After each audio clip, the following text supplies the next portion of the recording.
previous video, I got some request that there is some problem with the visibility of the board. The board is too far away, so I tried to bring it close to you. And today we are going to finish this brain part. I know we have taken some long 8 to 9 videos to finish up the previous part, so we will try to finish this by today. The total brain part we'll try to finish this. Okay, so as in the previous class or previous video we have discussed on the midbrain. The only brain remaining to be discussed is the hindbrain. So we have to go through this particular hindbrain. So hindbrain is also an important part of the brain, because that is the part where the nerves will reach the upper cerebral parts, the order taking parts. Anyway, so hindbrain consists of how many parts? Hindbrain is actually consisting of 3 parts. One is called as cerebellum, second one is called as pons orally, and third one is called as medulla oblongata. So we have these 3 parts to be explained, and don't worry, they are not big parts to be explained. They are very small, according to this NEET syllabus.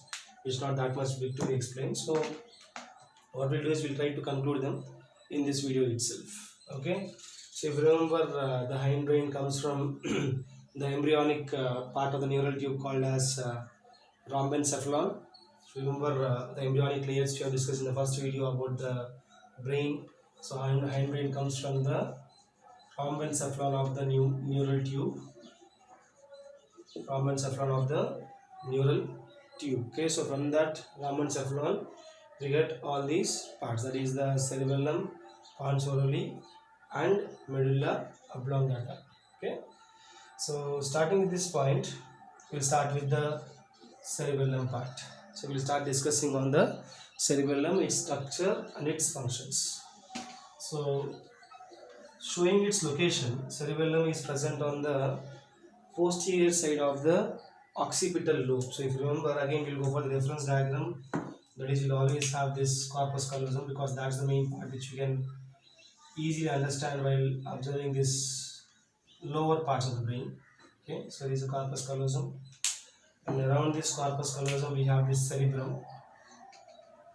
So this is the cerebrum, and this is the occipital lobe. So here we have this lobe called as occipital lobe, the dorsal side of the brain, the dorsal part of the brain. Now if you remember the midbrain part, under this we have this thalamus. Okay, so we also go with the thalamus part. So we have the thalamus here. So thalamus will come down as the hypothalamus. So this is the thalamus and the hypothalamus, that's done. So here we have the pineal body, and here we have the midbrain. So if you remember the midbrain, it also have the nerves coming over the crura cerebri, the cerebral peduncles. So they'll come down and they'll all form the midbrain. Okay, so from here they form the next parts of hindbrain. Now where is this cerebellum located? The cerebellum is located wedged between the midbrain, and the occipital lobe. So here we can see the cerebellum. So it has some connections. I will show the connections also, don't worry. But that is the cerebellum part. So cerebellum is the second largest part of the brain. So to be simple, I should say that this is the second largest part of the brain after the cerebrum. So after the cerebrum part, the second largest part is cerebellum. So this is the sagittal section which you are observing here, is the sagittal section. Now when you go for the dorsal view, when you observe the dorsal view, how the cerebellum will be means. So we have the cerebral hemispheres here. So obviously we have the cerebral hemispheres again. This is the dorsal view. So here we have some midbrain parts, the locules, and around this we can see the cerebellar hemispheres. I am not drawing that much larger than the cerebrum. I will draw it small. So we can see the cerebellum here. So this is the cerebellum. Cerebellum just look like a butterfly.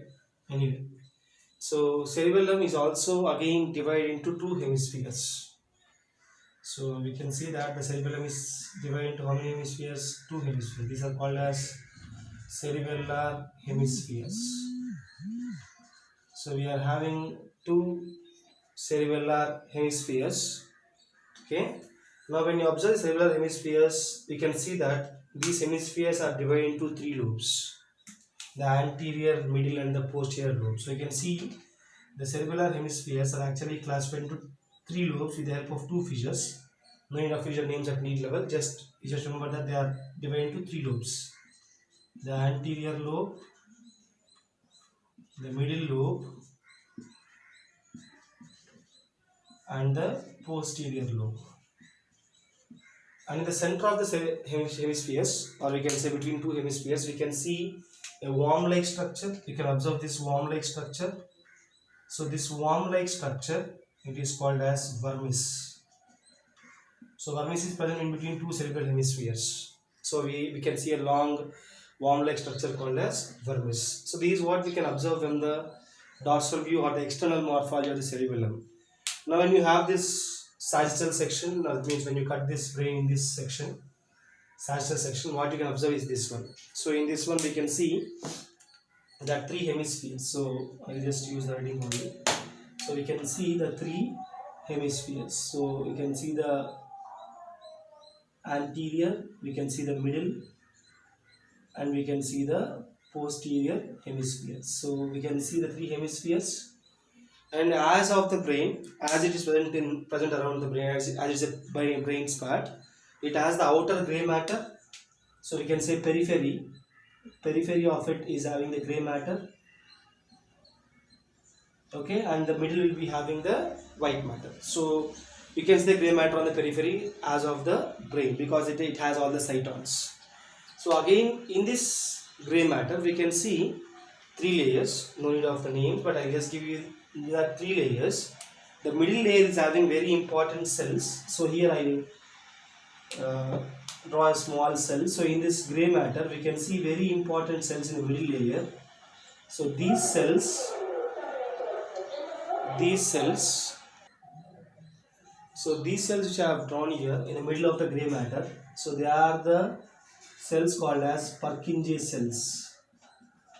Purkinje cells. They are also neural cells, they are also nerves, but they are the most complex one which has the communication with the upper layers and the lower layers of the cerebellum. So we have layers names, that is we have in the molecular layer, we have the granular layer. That's not important for the NEET level, for the NEET of intermediate, so no need of that one, but just remember that the gray matter of the cerebellum contains this Purkinje cells. And now what happens from the Purkinje cells, the axons will come down. So we have the myelinated axons coming down. So all those myelinated axons will form branches here. So they form the branches, right? They form the branches and they form the white matter. So in the middle, what do we have? We have the white matter. So this is the gray matter. So if I say this is the gray matter part and this is the white matter. You know why the gray matter and white matter comes? Gray matter is because of the cytons. White matter is because of the axons, myelinated axons. Anyway, so this will form, or it will observe like a branches. So this particular myelinated axons coming here, they look like branches. They form branches. They look like a branch of a tree. Okay. So this area, this white matter of this cerebellum, it is called as arbore vitae. So it is called as arbore vitae, which means tree of life. So literally arbore vitae means tree of life. So I think it's visible here. Okay, so I'll rub this part. We can have some space here. So this was the external morphology. Now we'll go into the histology, the internal structure. We can see that we are having some tree-like structure in the middle. That is called as arbore vitae. The white matter can be called as arbore vitae, to be simple. The white matter along with some greyish color, it is called as arbore vitae. In the arbore vitae, it is literally meaning tree of life. So this axons, these myelinated axons are the main ones which coordinate the brain parts, or which coordinate all the brain parts. That's the important part. So cerebellum is very important in coordinating several functions of the brain or the maintenance of subconscious brain. So it is also called subconscious brain or little brain. Okay, I will discuss those in the functions, don't worry. So now these white matter will all come down and they will form a tree like structure or a branches like structure called as arbore vitae. And this arbore vitae will form three bundles. So they will form three bundles of nerves. So they all join and they form three bundles, 1, 2 and 3. Because nerves has to come out, those nerves will form three bundles. What do you call those three bundles? Those three bundles are called as peduncles. If you remember this one, it is called as cerebral peduncle. It's coming from the cerebrum and forming the part of midbrain. These are called as cerebellar peduncles. So I will write here in the cerebrum part if it's not a problem. So they will form the peduncles. What do you call the peduncles? Those peduncles are called as cerebellar peduncles. How many are they? 3. 1, 2, 3. The superior peduncle, the middle peduncle, and the inferior peduncle. So, where will they reach? For example, if you take care of the superior peduncle will directly reach the midbrain. So, they will connect with the midbrain, the crura cerebri. Okay, so this superior peduncle will go with the midbrain. That means what? All the relay signals coming from the cerebrum or from the down, they will have to go through the cerebellum also. They go to the cerebellum and come back. Okay. Now this middle will reach the next part of the brain, which we call it as pons orally. So here we have the other parts of brain, hind brain to be exact. So we have pons orally here. I'll rub it and show you. So midbrain, you all know. From the midbrain, it starts the brain stem. So midbrain starts forming the pons orally and then it forms the medulla oblongata. So this is the pons orally and this is the medulla oblongata. So now what happens? The middle peduncle will come and join to the pons orally and the inferior peduncle will come and join to the medulla oblongata. So now the point is what? The cerebellum is having link to all the main parts of the brain, all the important parts which relay the signals to the brain. So middle part is going to what? It is going to pons orally and the inferior part is going to the medulla oblongata. Medulla oblongata. So this is important. Why means the cerebellum is having connections with all the parts of the brain, to be simple. So if it's connecting the midbrain, that means it is connecting to all the relay signals. Connecting to pons, the same thing. Pons also maintains the relay signals. And the same is the medulla oblongata, because from the bottom the nerves will come. So here it is the gateway, I should say gateway, right? So what happens is every signal has to go into cerebellum, which is coming in or going out. Okay. So cerebellum maintains almost all the signals. It takes all the signals and maintains all the signals. What is the function of them? We'll discuss now. So main points we discussed, and main points we remembered. The Purkinje cells present in the middle layer of the grey matter, the arbora vitae, the tree of life, which is formed by the myelinated axons, myelinated neural sheaths of the cerebellum, and the peduncles, the three peduncles, the three cerebellar peduncles coming out of the cerebellum, one going to midbrain, one going to the pons, and one going to the medulla oblongata. Okay. So now coming to functions, what are the functions of this cerebellum? So what is the use of this cerebellum part? So if we take cerebellum is the one which will not start any motor actions. So remember this point, cerebellum is not involved in starting of any of the motor actions. It will not initiate. So main point is it will not initiate any motor responses. But what it will do is, it will coordinate. It will coordinate and reorganize those signals. It will coordinate and reorganize those signals coming from the cerebral cortex. So whatever the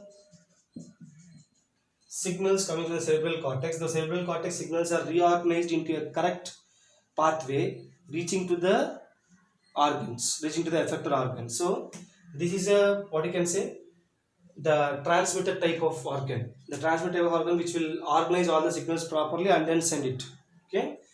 So this maintains your subconscious levels. So what I say is, for example, if you are playing cricket, nobody will say you that how to hit a ball.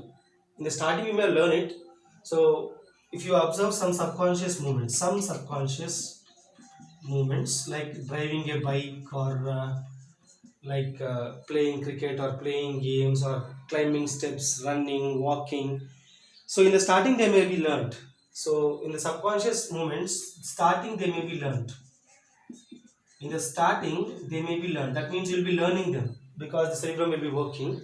You may be learning them, but those signals are stored as subconscious signals after you learn it. So whenever you start these subconscious movements again, for example, I'm driving a bike, my cerebral cortex will tell to start the bike, yes, but then this cerebellum will take over. The cerebellum will take over and it will start moving the bike. It will start putting the gears and the clutch and everything without your knowledge. You will not think of how to do it. When once you learn it, once you completely learn it, you will not think of how to do it. You just go on doing it because that's under control of your subconscious mind. Some people who are having amnesia, think of it, who are having amnesia also, who can't remember, that is, who is having the hippocampus problem, they may drive the bike, they may drive the car, Gajini, the Amir Khan or Surya. In them, they don't remember the things. Yes, they lost their hippocampus, but they'll drive, they'll fight, they'll do everything because the internal subconscious mind of the cerebellum is maintaining it. So yes, cerebral cortex will start the point, and that subconscious is maintained by the cerebellum. Okay, they're not memories, they are subconscious movements. Okay, so memories is different. Memories is thinking of something, you just recall something, but driving a bike or doing an action, playing cricket or playing football or volleyball, it is not memory anymore, it is subconscious. So your body has learnt it and it has stored the signals, it has created the signals here. So once your cerebral cortex starts doing it, then cerebellum will organize it and send it to the next parts of the brain, so that that next parts will carry to the organs which are down, and then they'll take over the functions. Just think of this thing. When you climb the when you are climbing steps, if you think of the steps, you'll fall there. If you don't think, you'll go normally, because climbing of steps is generally your subconscious mind. When you think of it, your cerebral cortex will start working, and cerebral cortex is not that much coordinating with this one. I mean, cerebral cortex, if you start learning, in the starting of learning process, you will fail. Obviously, learning means failing. In the starting, you will fail. So if you think of climbing steps, again you start learning there. You are not using subconscious mind. You are using your cortex, your conscious mind. And conscious mind again needs learning. So you will fall off. At least at one point of time, your steps will be irregular. So that's the point. So cerebellum is your subconscious mind. To be simple, I should say cerebellum is your subconscious mind, which maintains the muscular signals. Okay, which maintains the signals coming from here. It coordinates here and then sends it to the lower parts of the body. Okay, that is the main point of cerebellum, the subconscious. Okay, that's why it is also called as little brain. Little brain, because it maintains all the subconscious, what you can say, memories of you. Without your knowledge, they will keep on working. Okay, that's about the cerebellum part. Okay, so now coming to the second part of hindbrain. As I have said, we are going to conclude this today. Coming to second part of the hindbrain, the second part is called as pons varoli. If in some books it is called as pons varoli, it's actually called as pons, which literally means bridge. Varoli is the name of scientist. Varoli was the name of scientist who worked intensively on this part of brain. Anyway, so the pons is called as a bridge. Why? Because this pons varoli is the relay center for all the signals. It is a relay center for all the signals from the medulla oblongata, that means from the lower part to the upper parts of the brain, that means the upper parts of the brain here, and to the midbrain. And you all know we have a cerebellar peduncle coming to the pons varoli, so cerebellum.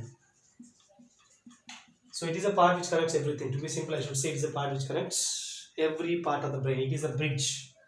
through which we can go to every part of the brain. It is a junction like structure. So you can come here, you can go to cerebellum, you can go to midbrain, you can go to the cerebrum. One more thing, as I've said, it is just a relay center. It has one important function. It is having respiratory control. It is having respiratory control called as pneumotaxic center. So we can see a center called as pneumotoxic center located in the pons orally. And what is the use of this pneumotoxic center? It is a switching off. If this is activated, if this pneumotoxic center is activated, it will switch off. It will switch off the inspiration. I can say switch off, yes. So it will reduce the inspiration process. So there are some factors for this one. We'll discuss that when we go for the respiration chapter. But they'll switch off. So when the pneumotoxic center is working, the inspiration is reduced. Okay, or it will switch off the inspiration, which will increase the expiration, which is under control of one more center in the medulla oblongata. That we'll discuss. Okay, so this is about pons orally. Nothing much. So this is the pons orally here. Below the midbrain, you have this pons orally. So this is the pons orally. Below the midbrain, just below the midbrain, we can say it is a floor. Okay, floor of the midbrain. Look at on the floor of the midbrain, we can say it. Okay, that's the point, guys. Now that's about the pons orally. Coming to the last part, the medulla oblongata.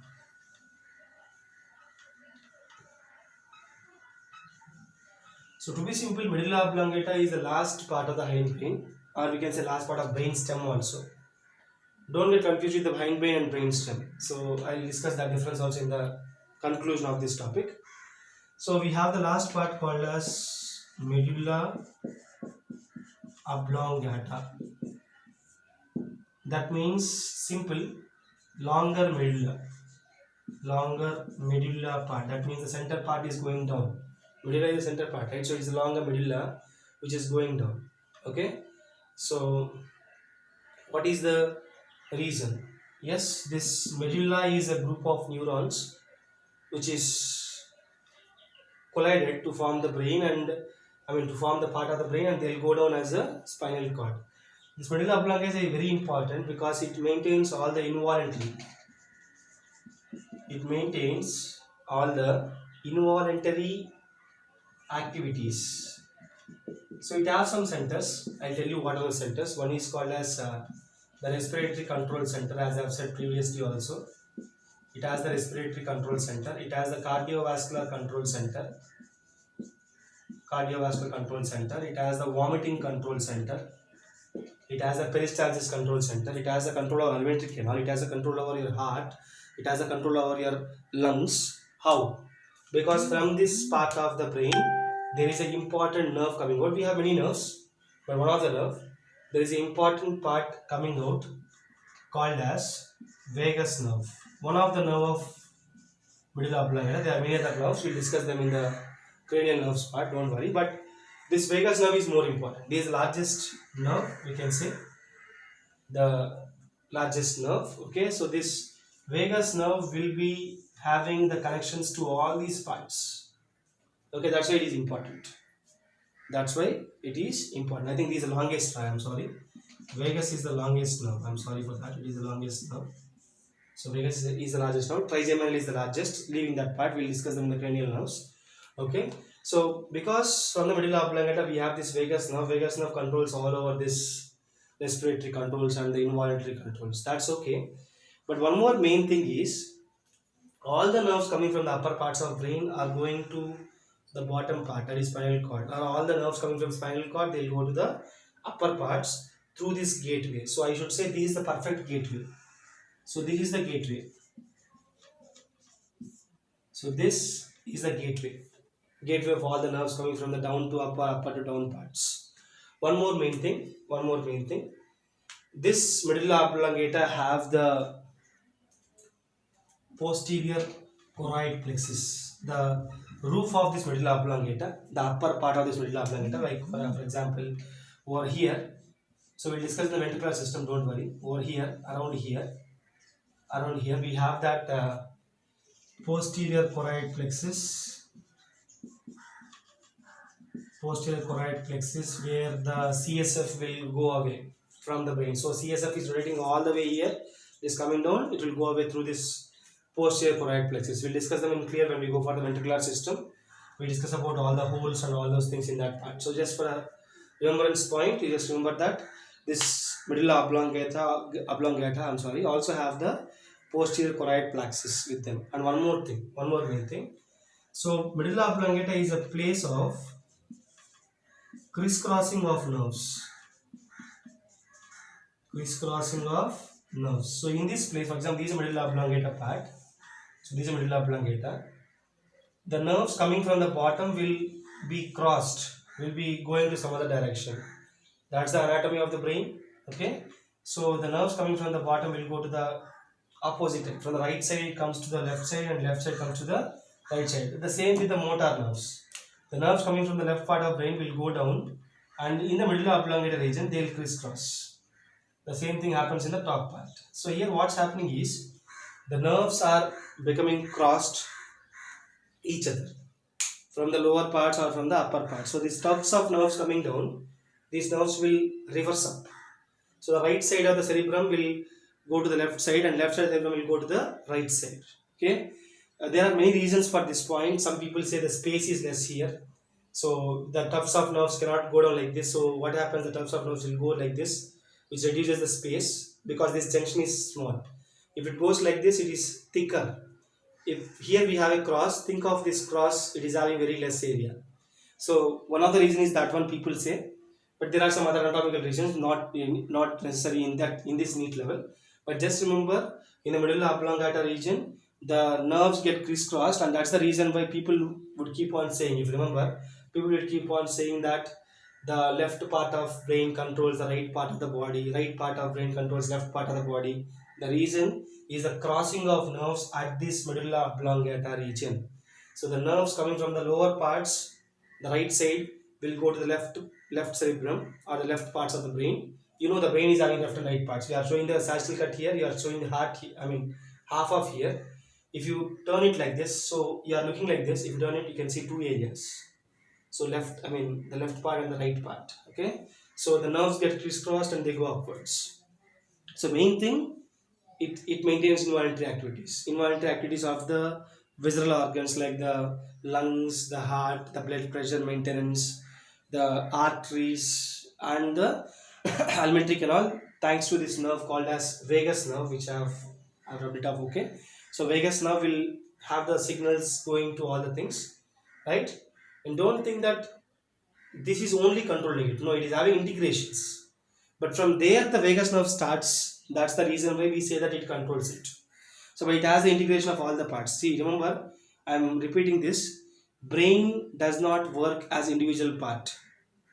In the brain, no part is individual. Every part is connecting to one another. We have the limbic system connected to the cortex connected to the midbrain connected to cerebellum connected to pons orally to medulla oblongata. So don't ever think that only one part will do this. No. But why they are giving that name in this part means because that part will do that function with majority of the influence. So for example, if I say involuntary actions like vomiting and sneezing is done here, yes, that's because of the majority of the role is played by this vagus nerve in this medulla oblongata. That does not mean that these are not having any actions. They are having actions, but their role is somewhat less. That's why in the functions, if anyone says that this part of brain does this work, that is because that part of brain has the maximum role. That doesn't mean that only that part will do that. It have the links, because nerves are always links. Current wires are always links. Okay, remember that point. Now that's about the medulla oblongata. And this is about the total structure of brain. I know we have some 8 to 9 or 10 videos on this neural system up to now. So if anyone have not seen the previous videos, please look at them, because you will understand this part only if you go for that part now. So that's about the brain. Thank you. Mohan Krishna signing off.